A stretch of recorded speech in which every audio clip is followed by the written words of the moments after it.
Good afternoon again. I will record another lesson, the lesson 20, in the book The Way of Mastery. Just before, some minutes before, I did a little meditation, and before it was the lesson 21. And just before my reading of that and my little comments, I want to say that I wrote a very long message to David this morning. David is the person I teach or I coach to be to help him to develop his capacity to teach in spirituality. You can find our emails together and his little videos in his website. I put that below the video, and you have that also on my little website about this project, about 22 teachers, this group that I would like to create. The website of that is La Grande Famille 888.wix.com/22 enseignants, because it's in French actually. The link is below the video. I have talked with him, I have answered to some question how a human being can become an angel or an archangel or a cherubim or a seraphim. With our spiritual path, we can transform them ourselves, and we can enter in the community of these beings. So if you want to see what I have answered to him, you have that in my email. In French is des humains et des anges. If I translate, it's humans and angels. And he asked me also some question about me in the first century, and I answered him some things very surprising for him. I thought he knew who I was in the past, because I have talked about that in many videos and books, but I have so many videos and so many books in the web that David had not this information, and he was very surprised. So you have also my answer to him about that, if you want. My life actually, and my life in the first century. Okay, I will record now the lesson 21. Vigilance for the Kingdom. Page 238. We come forth to abide with you because you have asked. We come forth to abide with you because we are a part of you. We exist where you are. We abide as the truth of what you are. Therefore, beloved friends, please well understand that when we reach back into time, into the field of what you call physicality, to create communication with you, we do not come to you from some other location. We come forth unto you from the depth, the heart, the essence of that which mind is, that which love is, that which consciousness emerges from. We come forth from reality, and we join with you in the only place that genuine communication can occur in reality. Yes, just a little comment. Before my incarnation, I have lived that a lot of times also to try to inspire persons to just guide spiritually without being in direct contact physically. But in different moments, it's difficult because some people don't understand well, or sometimes if we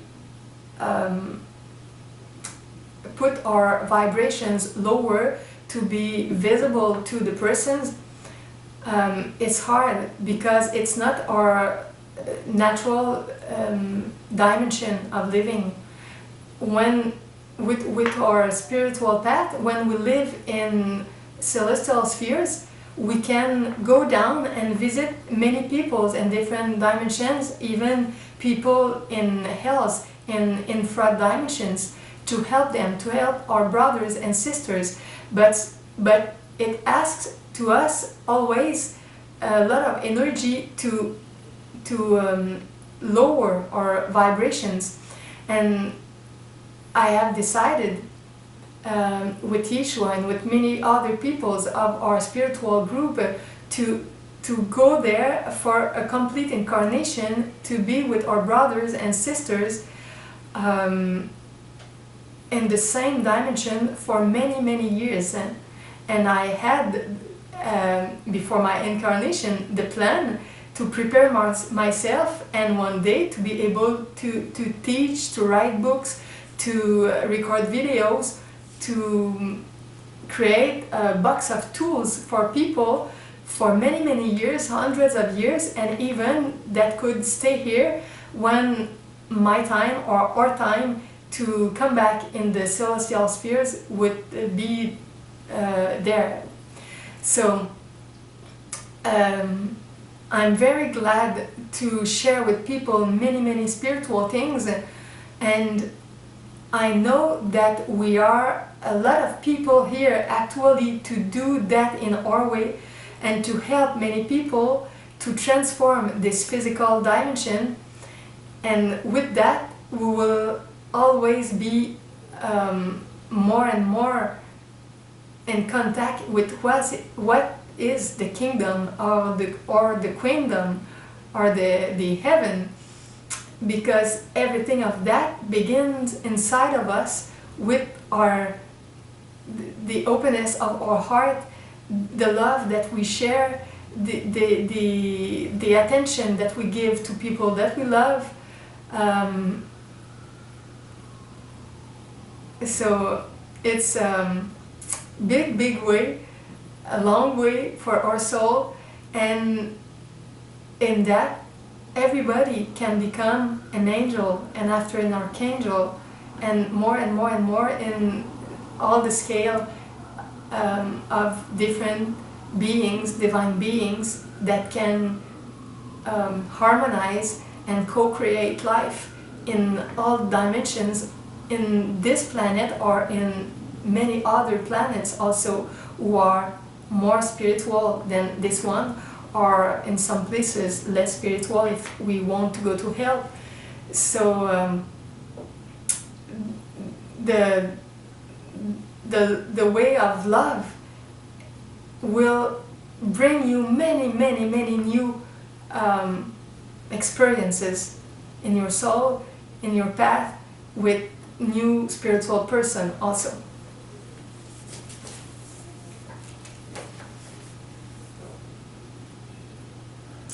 This can only mean that in those moments when you feel, not merely intellectually consider, but when you feel yourself immediately and truly comprehending that which is communicated by the words we choose, in that moment you do not abide in time, you do not abide in illusion, you abide in reality. In that moment there is quite literally no distance between us. We speak here of distance, not just in what you would think of the physical terms, but there is also no distance between us qualitatively. That is, in that moment, when you receive truth, it is not the case that we are above you, beyond you, or have even gone ahead of you a little. You are comprehending the essence of truth from the essence of Christ's mind, which is the only mind that can comprehend the truth and reality of God. That truth is necessarily within you, and has been within you since before the birthing of time. It has been with you since before a teeny, mad idea seemed to creep across the expanse of your mind and you choose to believe it.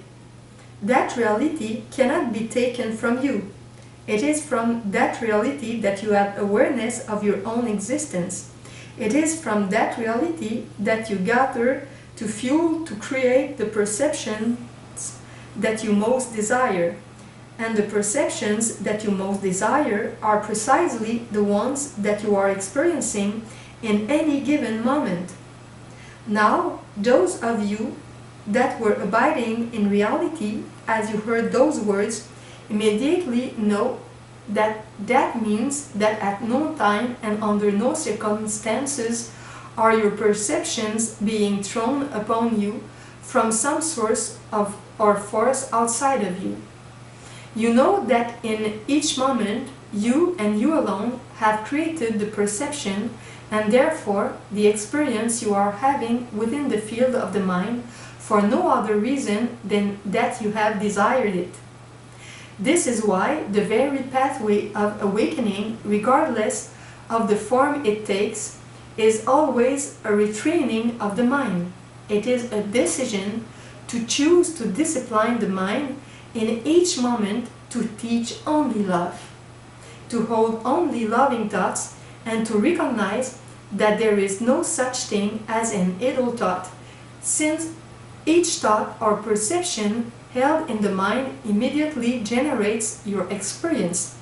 That experience is like a pebble dropped into a pond that sends a reverberation, a vibration throughout the field of your being, and that field goes far, far beyond what you commonly perceive to be the boundaries of your body. What you desire, you experience. Beloved friends, you will only experience what you desire. That is why desire is always the first and most fundamental key to the process of awakening. It is why desire is the energy known equally by all minds, in all kingdoms, in all dimensions, in all worlds. Just a second. I have recorded in French some days ago an exercise in this book about trusting desires. The title of this video in French is Faire confiance à nos désirs. So if you want more information and if you are able to understand a French video, you have this little conference I have done in French about the importance of our desire. Sometimes it's human desire, but in other times it's divine desires inside of us, and that drives us. Our desires drive us, and it's very, very important to feel, to know, to accept, to check if they are divine and to follow these desires. So yeah, you have my French video about that. It is by desire that you choose to relinquish the value you have placed upon limited perception. It is by desire that you decide to teach only love. It is by desire that the kingdom is restored to your mind. For it is by desire that you have been birthed from the holy mind of God. The simplest way to discover what it is that you desire in any moment is to simply stop and observe. What thoughts are currently taking place within my mind? How am I perceiving the world that seems to be around the body? Most especially observe, how am I perceiving myself in this moment? With honesty, you will see quite quickly and quite easily that it is you have quite easily what it is you have most desired to experience in this moment. It can indeed be quite shocking when awareness begins to turn back on itself to observe the mechanics of its own thinking processes in the world. Then to hold the thought that the thoughts that are dancing in the mind are there for no other reason than that they have been desired by the truth of who you are. You are that power which has been birthed from the mind of God, made in God's image, that is, with infinite power to create what you choose to experience. Desire, then, is integral to the understanding of the very process of transformation, for what you desire, you do experience. When I walked upon your planet as a man, seemingly clothed in a body or as a body, I too had need of learning to observe the nature of my own mind and to discover what it was I was desiring in any given moment. Vigilance for the kingdom means to retrain the mind until it desires only love, only the kingdom, only enlightenment, only peace, only reality. When the mind has been so retrained, in that moment there is no longer any sense of a separate self struggling to find God. There is no longer any sense of a separate self who knows lack. There is no longer any sense of a separate self that is unworthy of being the embodiment of Christ. And in that moment, the body can seem to continue, or it could disintegrate. The body itself will be perceived in a very different light. It will no longer be seen as something dense and hard that seems to separate you from your brothers or sisters. It is seen only as a dance of shadow that provides Christ an opportunity temporarily to speak the language of those that believe the body is yet real in order to communicate, and to drop a pebble in the pond that sends a reverberation, a vibration through the body that is emanated and is recognized by everyone, perhaps not accepted but recognized. This is why you have heard many stories, some even related to me, that when a master walks upon the planet, something occurs in the energy field, the mind of those in his or her proximity. There is an energy that is transmitted. It is not that the master changes them, it is that the truth in them is suddenly quickened into at least a very temporary remembrance of what is true, and an illusion can be dropped, or perhaps all illusions can be dropped. Just a little comment. Me in my life, I have seen also how my field of energy sometimes change something in the energy of others. And I remember, for example, one man,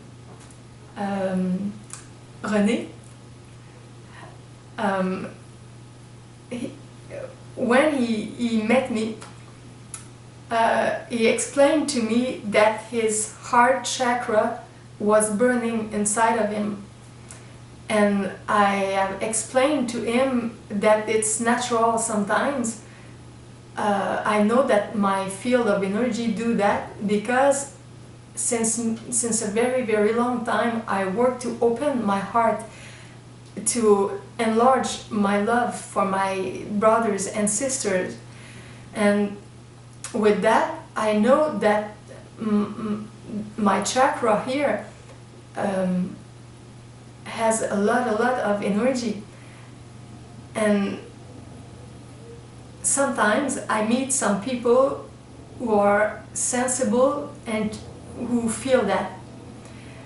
Recently, I made an experience of massage with accessories, or energizing relaxation with accessories, and in one moment we were just side by side in relaxation, and this man said to me, my heart beats very rapidly, very rapidly, but it's good, it's very good, but it's very strange, it's the first time that I feel that. and I explained the same to him, that it was my heart who was embracing all our field of energy together, and with that he was feeling that his chakra at the level of the heart was trying to beat more or to activate his energy.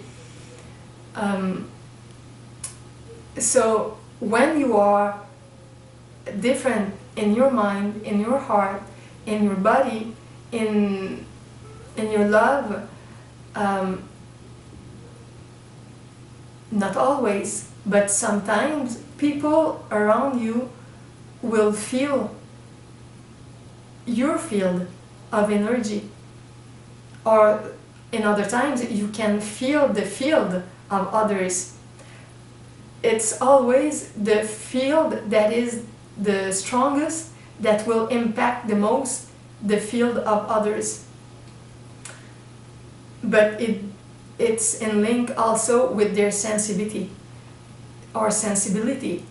If they are focused only on physical things, sometimes they don't feel what is inside of them, because the attention is outside, or on taking things or alimentations or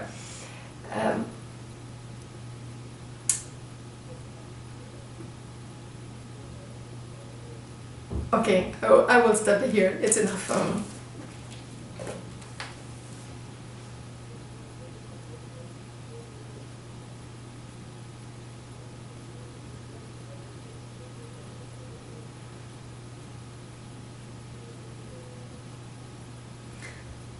Okay, I will. I have stopped in the middle of the paragraph. I will say the first sentence again. This is why you have heard many stories, some even related to me, that when a master walks upon the planet, something occurs in the energy field, the mind of those in his or her proximity. There is an energy that is transmitted. It is not that the master changes them, it is that the truth in them is suddenly quickened into at least a very temporary remembrance of what is true, and an illusion can be dropped, or perhaps all illusions can be dropped. The body becomes almost a magical means of communication. It appears to be something solid. It appears to be who you are. Yet when the mind has been retrained thoroughly and purification has been completed, the body simply becomes transparent and meaningless, except for the extension of the light of love. I have shared with you many times that to awaken as Christ requires that you begin your journey as Christ. It is not possible to transform yourself in order to become Christ, but it is possible to simply accept the idea of the truth, and then let that be the foundation from which your life expresses itself, so that you begin to think with Christ, so that you begin to breathe with Christ, so that you begin to envision with Christ. The decision to accept the truth that is true always. The way of transformation, and please listen carefully, is not a process of changing the unworthiness in you to the point where finally you are knocking at heaven's door and you then awaken. Rather, the way of transformation rests on your decision to accept the truth that is true always.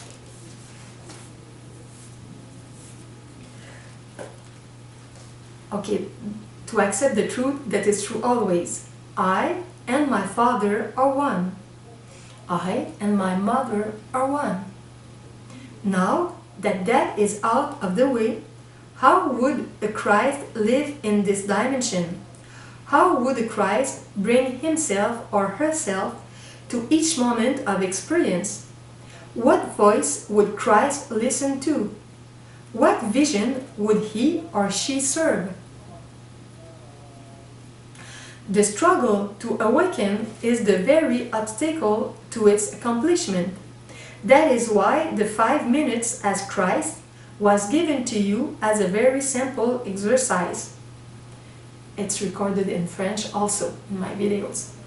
And if indeed you desire Christ above all things, would you not participate in it each day?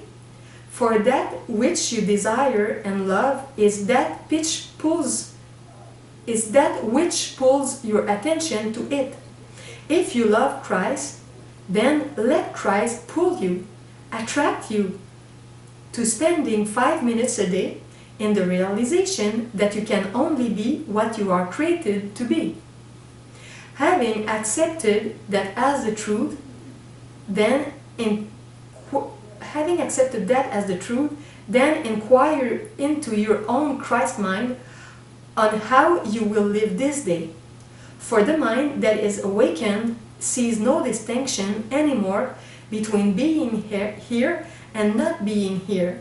It sees no distinction between heaven and earth. It sees no distinction between eternity and time. It sees no distinction between the non-material and material or physicality. It sees no distinction between the extraordinary and the ordinary. But rather, reality is returned to the mind, and it suffuses what the mind experiences. And the literal world that you thought you used to know, buildings, cars, governments, and all the rest, simply becomes a temporary harmless illusion that seems to have hoodwinked your brothers and sisters who are part of you. Because the world is now seen in its transparency, it is no longer fearful to you. You are free to walk and abide in it as long as the body lasts, quietly, joyfully, going about your most extraordinary, ordinary tasks, except that they have become translated into the means whereby you demonstrate the truth of love to the world. Reactivity, suffering, doubt, depression, in other words, disease, can only be the reflection of a decision to use the power of the mind to desire and therefore to perceive and experience what is unlike the truth of the kingdom.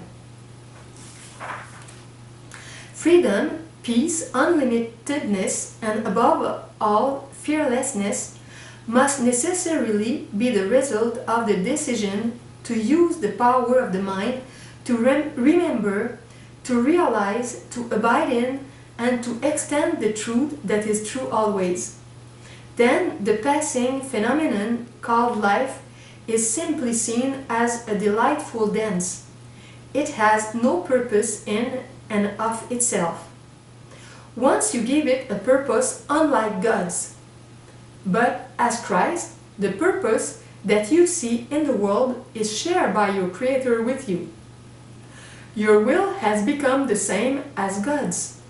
Merely to abide and to be of service is the process whereby those that have been hoodwinked can remember the truth and become free. It no longer matters how that occurs, that is, what form your teaching occurs in. It is all the same. You see no difference between your form and someone else's, for you will recognize the teachers of God. Where you are in any moment becomes a divine gift, literally dropped in your lap as an opportunity to enjoy the remembrance that you are one with God. An opportunity to remember that everything you are seeing is a passing illusion in the sense that it used to have a purpose that seemed concrete, and that purpose has dissolved and gone. Where did the world go? I used to think it was a fearful place. I used to think that I had to get ahead. I used to think that there were those who could victimize me. Now I just see harmlessness. I see nothing out there that can add anything to me. I am simply at rest and at peace, delighting at play in my Father's kingdom. or in my mother's queendom. And where I am, Christ abides. So, the distance from where you may yet perceive yourself to be and where you may perceive us to be is only the distance of a decision. That decision waits upon your welcome. No one can take from you the power to decide to own your identity as God's child. Observing your choices. Look well then in this moment. Stop and look within the mind. Then observe the simple day that you have been living thus far. And ask yourself, what have you desired in this day? And allow memory to bring to you choices that you have made. Look upon those choices for whatever feelings, perceptions, and thoughts you may have had. Look upon them with perfect innocence. Simply observe, oh, in that moment I was certainly not desiring peace. In that moment I certainly wasn't desiring perfect remembrance. How interesting. If you can find a moment in this day that you have lived so far, even if you began reading this lesson 5 minutes after you got up out of bed, if you look well into those 5 minutes, you just might discover that there has been at least a moment in which you were not deliberately choosing to desire remembrance of union with God. Now, does that mean that you are walking around saying, I desire union with God? I desire union with God? Those are just words. The desire is a feeling. It pervades the heart. You might say that you feel it in the body, which is really just the death of the mind anyway.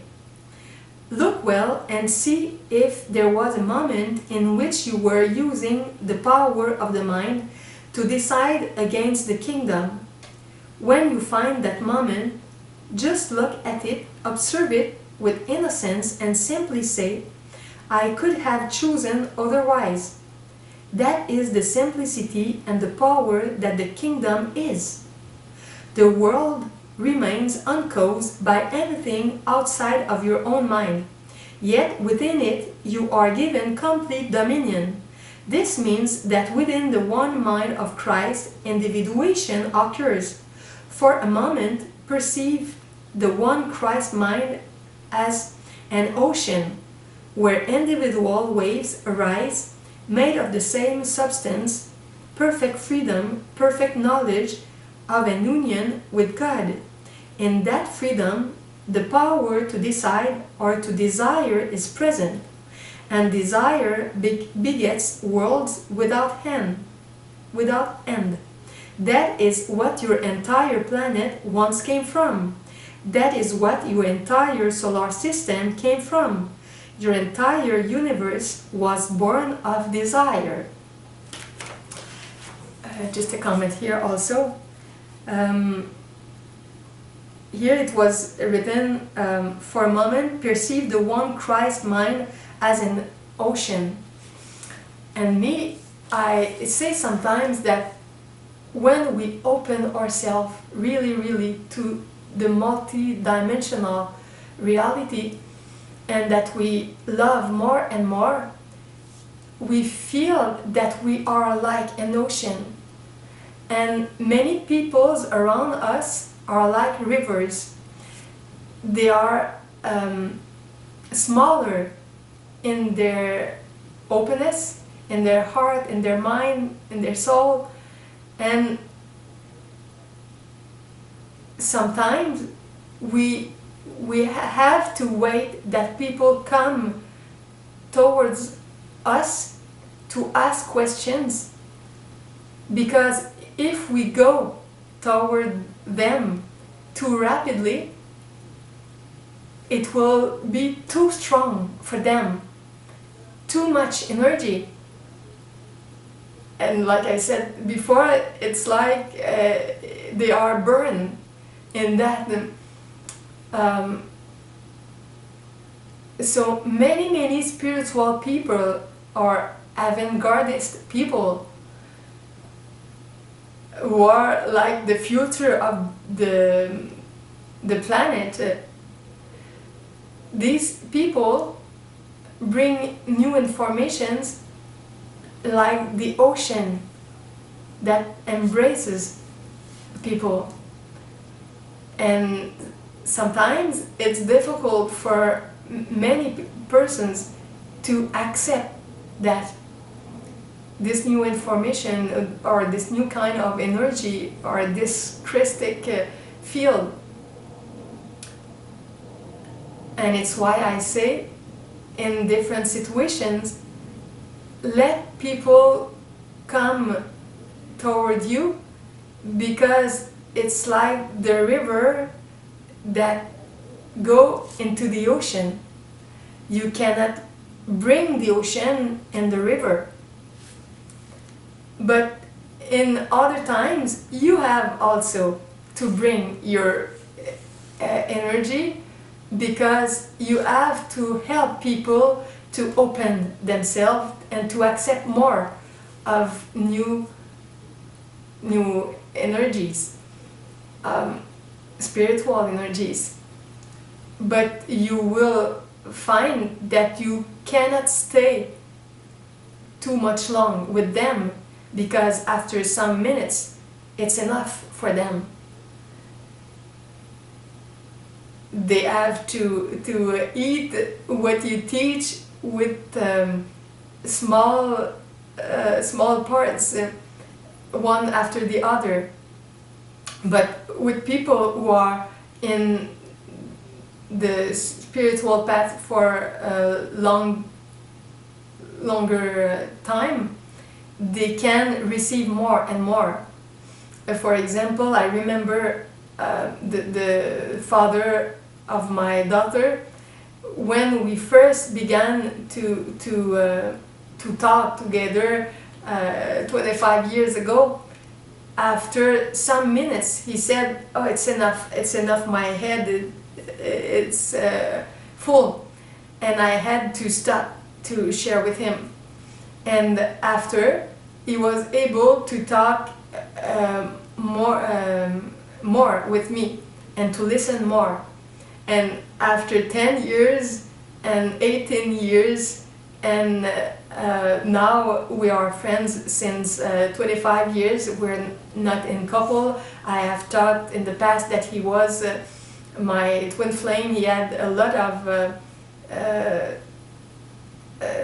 similarities in some parts with my twin flame, but other parts who were not like him. So it's a friend, a big friend for me since 25 years, and now we can have discussions of 1 hour, 2 hours, 3 hours, and it's okay. But always he find his limit before me, because his spiritual path is not as intense as mine. But with practice, he understands more and more things and is more able to take the spiritual energy, and he has a lot of that in his field now.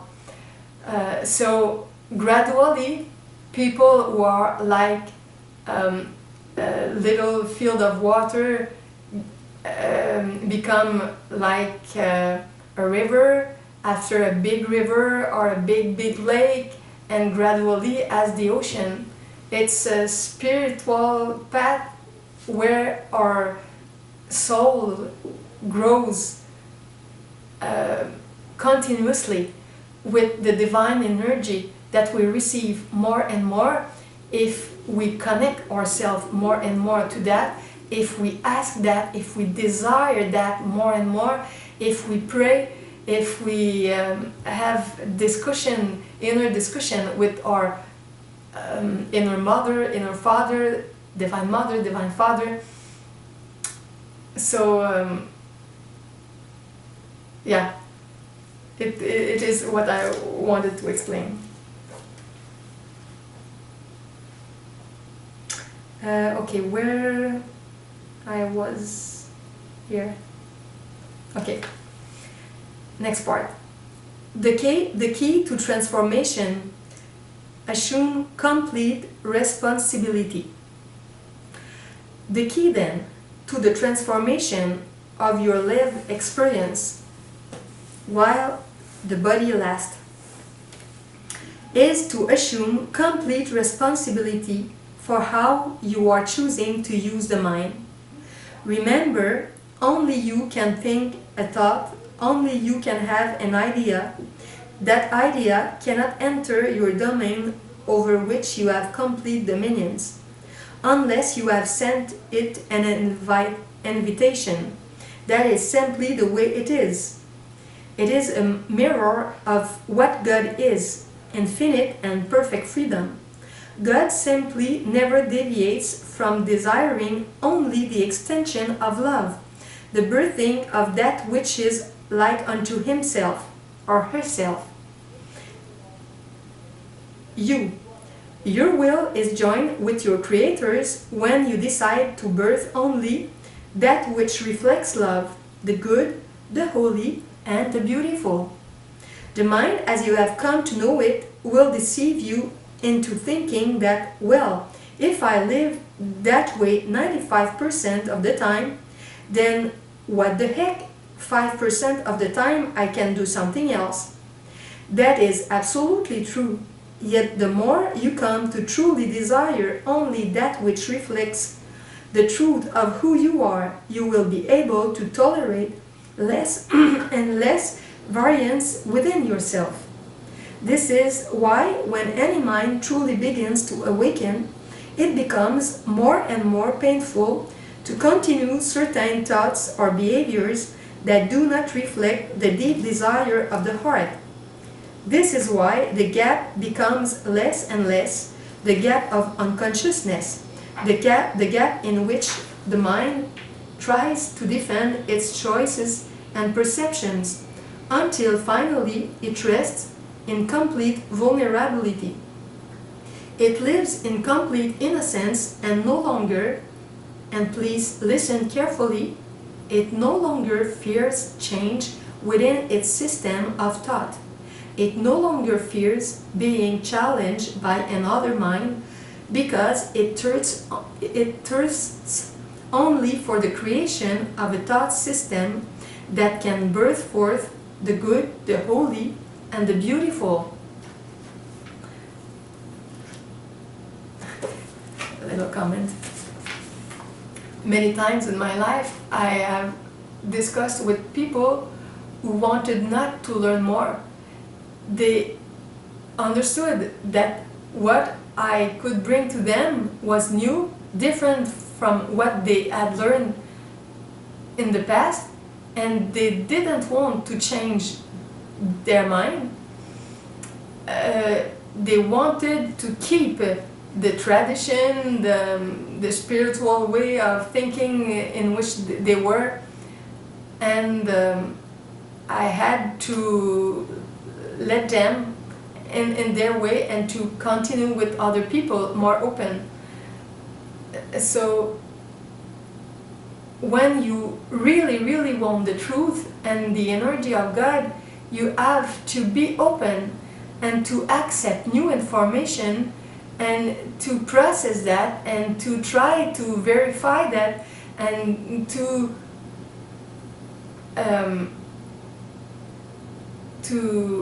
be ready to change your mind.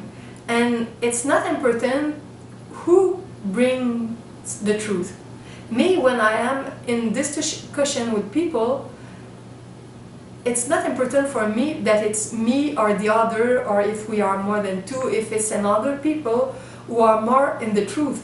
What is important is the truth. So we try to be open, to understand, to analyze, and what is the biggest truth? It is what we accept. And if we have to change our mind, we change. So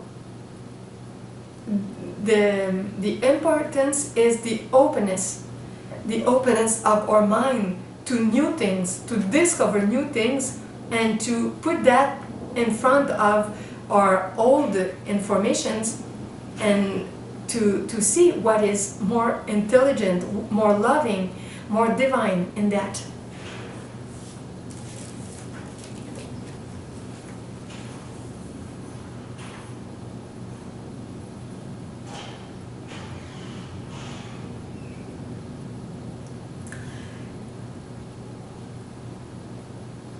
It no longer explains. It no longer defends a mind who is open. It no longer seeks to convince. It merely abides and gives itself over the stream of love that would flow through it.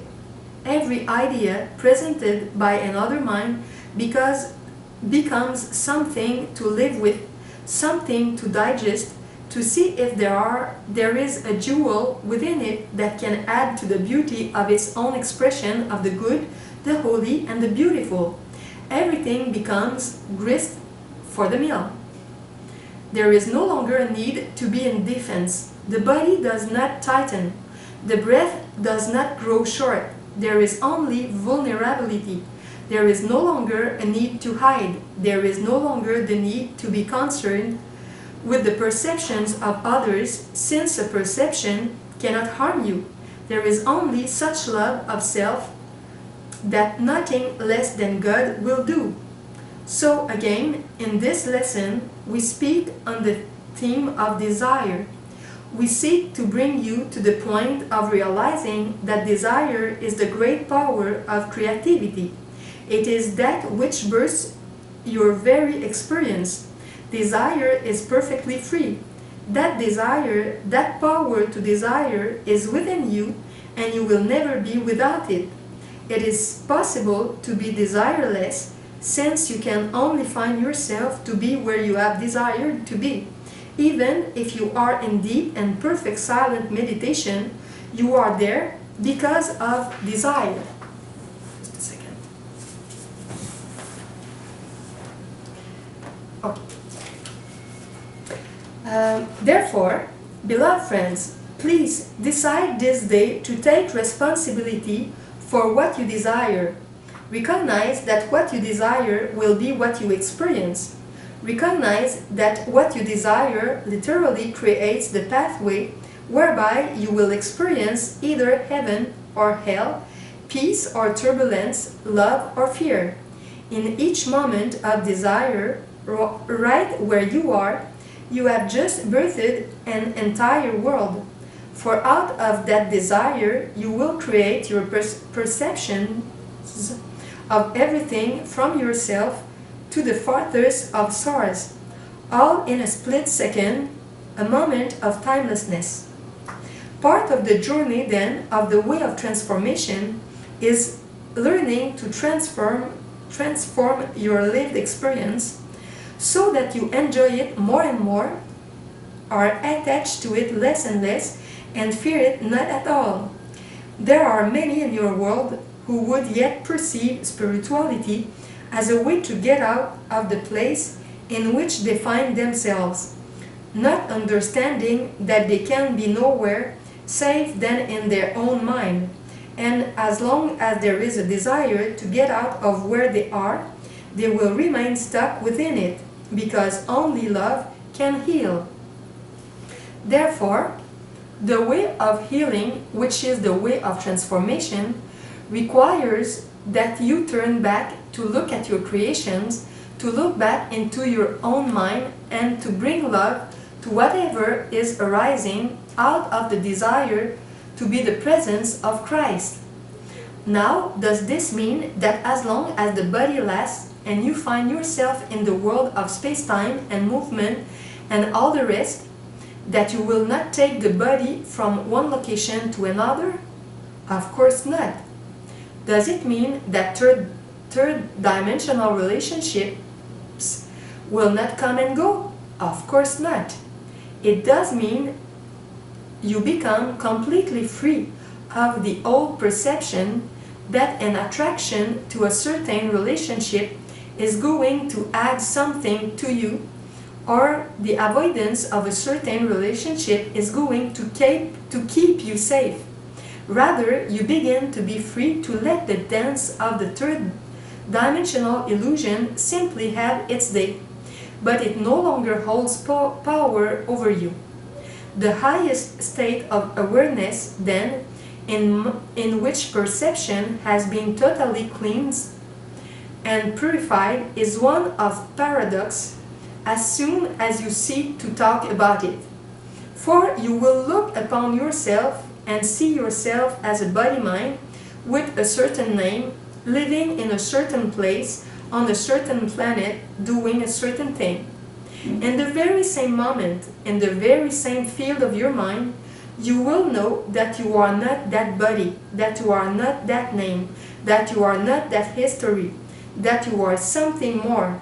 You are something grand, you are something divine, you are something mysterious, you are something beyond comprehension by any mind, at least in the realm of thought. And you will literally know and feel within the core of your being the truth of both of those, and there will no longer be opposition between them. You will no longer look at the personality and see a great schism, I don't know how to say that in English, schism, between it and the nature of Christ's mind, for the two will have become merged as one. You will look at the most ordinary events that you experience with your body and see no differentiation whatsoever between that and the kingdom of heaven. It simply is arising, and it literally held in, pervaded by, and suffused by the reality that is true always. Just a little comment. Many years in the past, I drove a car, but since many years I am in Montreal and with not a lot of money, and I don't have a car, and I walk a lot, and I use the bus, the metro, and I realized that for me it's not easy to drive. There is many reasons. I have had a big accident with my father when I have 14 years old, and he died in this accident. But the other reason is that inside of me I live in the part of the kingdom, the heaven. And for me, the physical laws are not there always. It's like if I live in other laws.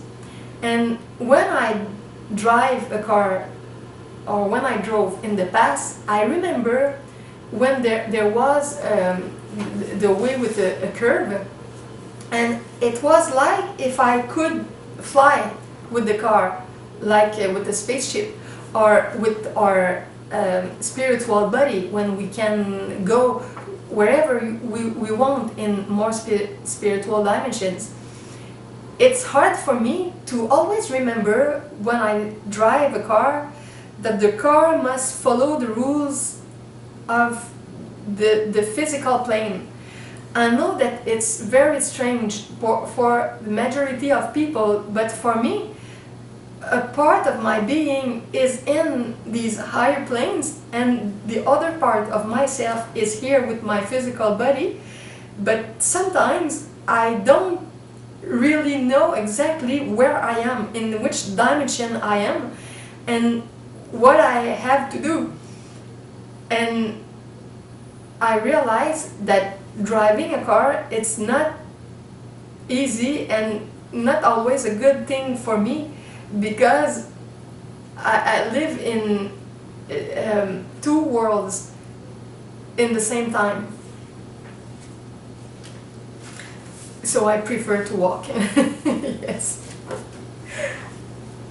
And in some years, I hope I will be able to materialize and dematerialize myself like I was able in a long past. You will know that you are totally free when you no longer feel any obstruction to whatever is arising in the field of your experience. Why? Because you will simply see it as another opportunity to say, Holy Spirit, what would you have me say? What would you have me do? What would it be like in this moment for me to simply realize that only love is real? Then you will listen to that voice. You will feel it deep in your heart, and you will simply act on that voice and none other. You will not listen to what other minds think you ought to do. You will simply listen to that one voice. It will not speak to you from the ego, for there will be no judgment. You will simply come and go as one unknown by the world, and yet one who looks to be very ordinary, one who looks to be the same as everyone else. The difference is that though the body still seems to walk upon the earth, you are literally embracing the earth, and in you, you will know that fear is gone. Second, observation exercise. We wish to extend to you some simple exercises that you can put into practice. We mentioned one of them already. A second is this. Take 10 minutes out of each hour, set your alarm on your little watches, and for 10 minutes actually observe how you are moving the body. For example, oh, I just got off the couch and I'm proceeding to the kitchen. Why? Oh, I'm having the desire for ice cream. It has arisen as a thought in the mind, and I have given it the power to motivate the movement of the body to take the action necessary to now put my hand on the handle of the refrigerator. And by the way, I would have liked to have one of those then. I am now opening the freezer and I'm taking out the cold little cartoon made out of the body of some tree. In it is a substance that some other mind created out of desire. Now, I'm picking up a utensil called a spoon, born of another mind that had a desire to make life easier. I'm dipping it into the ice cream, or for me, in my sorbet, without milk. I don't know if it's a good word in English, sorbet. There is very good flavors of them. And now I am putting it into the body, which itself is the result of a desire, and I am creating my experience. Just a little comment. I like also the ice cream without milk, milk of the cows, with coconut milk. There is different tastes also, and it's very good. So if you want to change your habits and to love more and more your brother's animals, you can yes, take some sorbets or some ice cream from milk of coconut.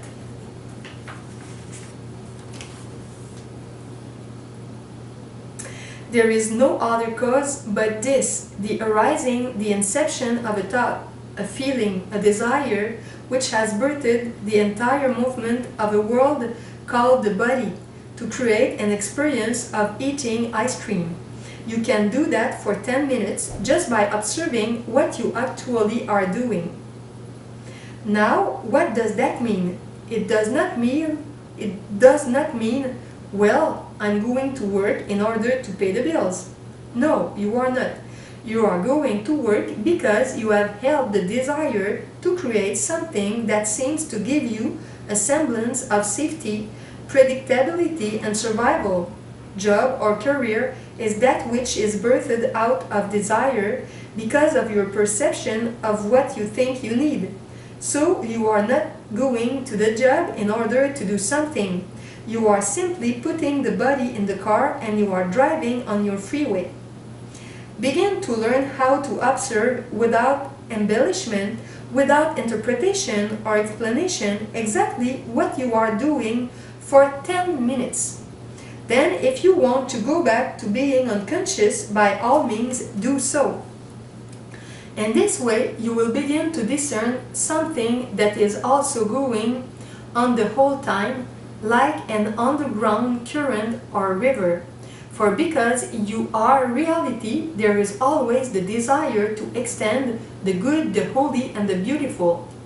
By observing what you are actually doing, you will discover that you are actually succeeding at that far more often than you give yourself credit for. You will begin to see in some of your ordinary smiles, in the decision to take a card and send it to a friend, in the decision to refrain from a hurtful word, you will begin to discover that that too was birthed from desire within your holy mind. And you will begin to taste that there is a depth to you that is already beyond fear, already beyond illusion, already resting in compassion, love,